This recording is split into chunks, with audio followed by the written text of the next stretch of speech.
O filme, gente, ele é muito sobre sexo em várias nuances, né? Mas muito também sobre repressão feminina e sobre o prazer visto enquanto pecado, né? A personagem ali da Ellen, ela ganha muito destaque nessa versão, justamente por ela ter essa conexão com o Conjure Lock, que é desde sempre, né? Dá a entender no filme que desde a juventude, não fala uma idade, eu acho, mas desde a adolescência dela, talvez, ela tava ali com aquele sentimento de solidão, ela clamava por uma presença sobrenatural que acompanhasse ela, uma presença ouviu, né, gente? Quando você estiver solitário, não chama A gente pra não chama qualquer o coisa. capeta. Não chama o capeta. Não A chama o Mabê tem capeta. 53 casos bizarros de gente que já chamou coisa e deu ruim, né, Mabê? Não dá bom. Não chama o Não dá capeta que bom. ele vai que ele vem. É Só difícil não que aí. culpar a Ellen, sabe? É difícil. Você foi lá chamar o capeta, cara. Só que aí, assim, isso de repente, isso vai virar um dos plots, um dos guias principais do filme, né? E é muito interessante como depois é como se existissem duas Ellens dentro dela, né? Existe uma Ellen que olha ali pra família do, eu esqueci completamente o nome do amigo e da esposa do amigo. Mas vocês sabem de quem eu tô falando. Ela olha pra família deles, pras filhas e tal, fascinada com uma ideia de, nossa, isso é a vida que eu quero, né? Só que Uhum. existe uma outra Ellen ali que tem esse desejo sexual que não consegue se satisfazer com o marido que ela tem, né? E que, ao mesmo tempo que tem medo dessa presença que ela ainda sente, que vai ser despertada depois quando o Thomas Hutter chega lá no castelo do Conjure Lock, ao mesmo tempo que ela sente medo, ela ainda sente desejo. E aí é bizarro a gente ver o retrato da época ali, de como os homens ao redor dela vão tratar isso como sintoma de histeria feminina. Era como era tratado, né? Tipo, a sexualidade da mulher sempre foi algo demonizado, sempre foi algo. E o Nosferatu, ele é a representação da sexualidade reprimida da Ellen. Ela tem o maior inimigo do tesão, né? O maior inimigo do Nosferatu é o tesão. O maior inimigo da Ellen é o tesão. Ela tem esse tesão transbordando dentro dela.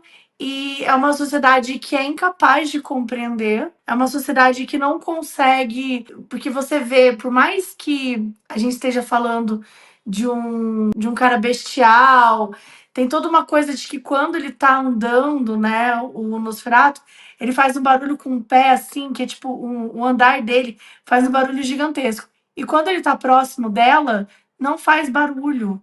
Ele é gentil, ele tem umas nuances meio carinhosas. Ele tem um tesão maluco nela e ela tem um tesão, tipo assim, tudo que ela não pode fazer, a culpa, né, o medo, a coisa. Então ele é a representação disso, a maldição da mulher de ter o prazer, de ter a liberdade sexual. E eu acho muito interessante porque dentro das histórias, quando a gente tem Drácula, quando a gente tem por aquele médico Quincy, né? Que ele, pô, ele amarra, ele faz um monte de coisa. E aqui a gente também tem ela é amarrada, ela é silenciada, ela não sei o quê. Aí tem uma hora que fala assim: não, para de amarrar ela. Ah, mas se eu não fizer, não dopa ela, não. Mas se eu não dopar, ela vai delirar. E aí o personagem Do William Dafoe? do Willem Dafoe vira e fala assim: deixa ela delirar. Deixa ela delirar. Caralho, é isso. Deixa a mulher delirar, caralho. Cara, é muito legal. Sério, é muito legal. Tipo, deixa ela delirar, é dela, entendeu? É dela. O médico, ele. É claro que ele não tem essa visão de exato do que tá acontecendo, mas ele tem. E tanto que ele é do ocultismo, né? Ele tem um olhar, tipo, ele tem uma cabeça mais aberta em relação às Uhum. coisas, né? Ele não tá ali para criticar, para julgar, para não sei o quê. Ele tá mais curioso, ele tá mais assim estudioso. Ele tem essa. Eu acho que o William Defoe trouxe quando ele entra em cena, desde o momento que ele entra em cena até o último momento do personagem dele no filme, o filme ganha uma força. É o William Defoe, cara. Tudo que ele faz, Ele eu faz o sou, eu tipo de sou papel que ele faz melhor, que é o velho doido, é né? o velho doido. O velho doido. Nossa, quando ele chega ali e ele faz as doideiras dele, e tipo assim, ele tá lá, e aí todo mundo decidindo, ah, não, a gente vai fazer isso, a gente vai fazer aquilo tal. E ela ouvindo e falando assim: "Cara, eu vou fazer porra nenhuma. Ah, não quer que eu vá pra viagem com vocês? Eu não preciso". Gente, eu não preciso ir até o cara, eu trago ele pra mim, meu amor. A gente é sangue com sangue, entendeu? Você pode ir Sim. pra puta que pariu buscar ele. "Ai, vamos buscar ele, eu sei onde ele mora". Sabe onde ele mora? Na cama da sua mulher. É lá que ele mora, entendeu? Porque ele é o capeta, o vampiro talarico. Entendeu? Ele mora na cama da sua mulher, vai buscá-la onde? Se tivesse em casa, achava. A Shelly botou um comentário aqui concordando com você e ela falou: a mulher livre e selvagem assusta os homens. Prazer feminino já é demonizado faz tempo. As religiões criaram suas verdades e em todas a mulher tenta o coitado alecrim dourado. E tem uma Exatamente. coisa muito incrível sobre isso aqui que é quando você pega o livro de Drácula, como ele é um livro que retratava ali a mente da Inglaterra no final da Era Vitoriana, já existe ali sim um pouco, de forma mais sutil que aqui no filme, a ideia da repressão à sexualidade feminina, principalmente nas cenas em que as noivas vou chamar de noivas entre aspas, né, do Drácula, são descritas, aquelas 3 vampiras, que sempre o fato, elas são descritas como voluptuosas, como com desejo de sexo, como se isso fosse a maior prova de que elas são algo maligno, né?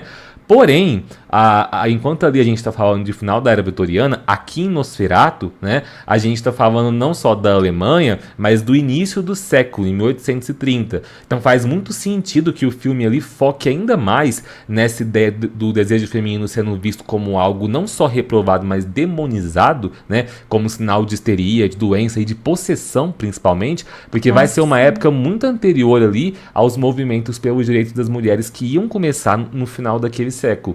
E aí, nesse ponto aqui, é onde eu tiro o chapéu e eu bato palma pro Robert Eggers, que é esse subtexto que existe no livro de Drácula sobre a questão da sexualidade é uma coisa que no livro é sutil e que diferentes diretores já tentaram adaptar. Pra mim, o Robert Eggers foi o diretor que conseguiu pegar esse subtexto do sexo em Drácula e trazer pro filme dele. Pra mim foi o melhor diretor que conseguiu fazer isso. Por quê? Ele conseguiu retratar a visão que aquela população daquela época tinha do sexo, da mesma forma que ele faz com o seu filme A Bruxa. Vamos lá. Quando o Robert Eggers faz o filme da Bruxa, a gente entende que ele está pegando lendas e rumores que eram ditos na época, lá 1630, se eu não me engano, Nova Inglaterra, onde os puritanos achavam, a mulher tá chegando na puberdade, algo tá acontecendo na plantação, é bruxa, queima, Sim. certo? Isso era o pensar social da época. Ele pega isso e transforma em algo que é verdade no filme dele. No filme dele, as bruxas realmente existem. Então, o que ele faz aqui em Nosferatu é pegar o pensar social problemático da época de desejo sexual, possessão, é algo demoníaco. E ele pega isso e transforma em algo real no filme dele. Então, ali, realmente, ela tá possuída. Ela tem uma cena de um quase exorcismo. Então, é muito legal. Ele pega essa lenda urbana da época e faz virar um filme de terror para que a gente sinta até medo e a gente entenda o sentimento da galera daquela época. Por que a galera daquela época sentia medo do sexo, mais especificamente da sexualidade feminina? Porque era essa a visão que eles tinham. Então eu acho legal ter esse olhar, porque eu vi poucas pessoas tendo uma interpretação do filme que eu particularmente discordo, que eu vi algumas pessoas dizendo que acharam que o diretor estava às vezes querendo ser um tanto conservador e condenar o prazer feminino, como se o diretor achasse que a Ellen querer ter prazer foi o que causou a ruína dela. Ao meu ver, minha interpretação, enxergar isso é meio que querer tá esperando um filme cartilha, sabe? Um filme que tá tipo assim, ó, eu sou um filme que a minha lição de moral é essa, essa e essa. O Robert Eggers, enquanto um diretor que preza muito por autenticidade histórica como foco dos filmes dele, ele gosta sempre de trazer o terror mostrando como um pensamento de certa época é assustador. Então, assim como lá em A Bruxa, ele mostrava que aquelas bruxas satânicas, não porque ele queria passar um discurso assim, gente, bruxaria tem a ver com satanismo. Queimem as mulheres. Não, ele não estava dizendo isso. Ele estava mostrando como aquilo espantava as pessoas, mas como o extremismo religioso espantava tanto quanto na nossa visão, né? Aqui pra mim é a mesma coisa. Ele tá mostrando como o sexo e o desejo sexual espantava as pessoas daquela época, era algo demoníaco pra eles. Só que ao mesmo tempo ele vai mostrar pra gente a forma como os homens ao redor da Ellen estão tratando ela. E ele sabe que só a gente aqui em 2024 que vai questionar. Mas, gente, o que estão fazendo com essa mulher? Os personagens no filme não vão questionar. Porque os personagens são Sim. parte daquele meio, né? Parte daquele meio, parte daquela época. Eu acho que é isso, acho que hoje muitas vezes a gente tem essa dificuldade. Que nem eu acho que a literatura, não vou entrar nesse assunto porque ele é muito complexo, polêmico, mas às vezes você tem, tipo, gente que tá xingando o autor, ai, porque na sua história fulano é um filho da puta. Sim, gente, porque ele é um filho da puta. Não significa que eu tô defendendo esse pensamento, né? Significa que eu estou mostrando que existem pessoas com esse pensamento, né? Acho que, óbvio, isso varia muito, mas eu tô contigo, eu acho que, pelo menos, se ele não tem uma tentativa de demonizar essas pessoas, eu acho que ele chega muito perto de mostrar como esse pensamento é imbecil, sabe? Como esse pensamento é inútil. Porque, ao meu ver, achei muito interessante um comentário do Murilo França, que ele comentou aqui, que acho que dá para colocar, que ele falou que Esse do basicamente. isso. Eu senti que no filme os dois sentiam repulsa por sentirem tesão. Sim, eu acho que é exatamente isso. São duas pessoas que têm tesão pela outra, mas que é errado, né? Ela, porque ele, cara, eu tô com tesão, eu tenho meu marido, né? Eu acabei de casar, pô, eu chamei o cara aí uns anos atrás, mas não era bem o que eu queria, entendeu? Mas chamei, né? Fazer o quê? Agora eu tô aqui. E esse cara é esquisitão, esse cara quer matar meu marido, ele quer destruir o mundo. Não é a melhor coisa, né? Essa culpa de sentir e tudo mais. E ele, porque ele sabe que ela é a fraqueza dele, né? Ela tem um poder em cima dele muito grande, né? Porque é isso, ela tem essa. Ao mesmo tempo que ele é a personificação da sexualidade que tá ali presa nela, aquela coisa que ela não consegue explodir, ela é a representação da maior fraqueza dele. Tipo, ele não. Cara, ele morreu porque ele teve tesão nessa mulher, entendeu? Ele Sim. se fudeu por causa disso. A tesão é a Então, ruína dos dois, né? é a ruína dos dois. E acho que só pra gente ir encerrando esse ponto, a Priscila também pôs um comentário interessante, porque quando a gente tem uma alegoria, dá pra ir cada vez mais fundo nela, né? E ela colocou aqui, ó, pelo que eu entendi, ela queria ter amor, atenção e a família dela não deu. Ela foi rezar pedindo um anjo e chamou um demônio. Tem gente que interpretou isso como sinal de abuso sexual infantil.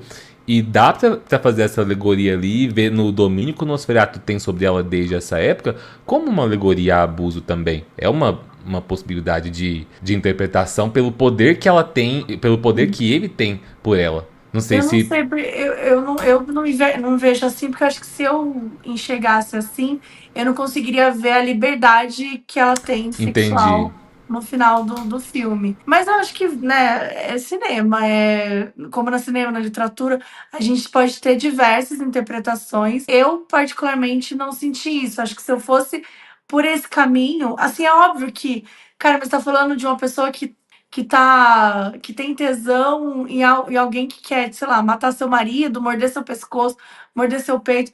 É óbvio que é grotesco, mas eu acho que a ideia do vampiro, dessa escrotidão, ela faz parte, né, desse imaginário, desse mundo que a gente está falando. Para mim, o final, né, quando a gente fala que a gente está meio que pincelando por aqui, mas quando todo mundo vai para um caminho, vai para um lado, e quem resolve de verdade a treta é Ellen, quer dizer, ela que resolve, e para resolver, ela se entrega, né? E ela tem essa liberdade de ser quem ela é, entre aspas. Eu sinto que se eu enxergasse dessa forma, eu não conseguiria enxergar essa cena como uma liberdade, porque ela estaria indo com alguém que, né, supostamente seria abusado dela. Então, eu não tenho essa visão, não. A morte, ela pode ser vista de diversas formas. A morte pelo sacrifício, a morte por findar naquele momento, por dar um. Sabe, eu acho que ela, na escolha dela de colocar um fim, ela sabia que fui eu que chamei. Fui eu que fiz essa treta.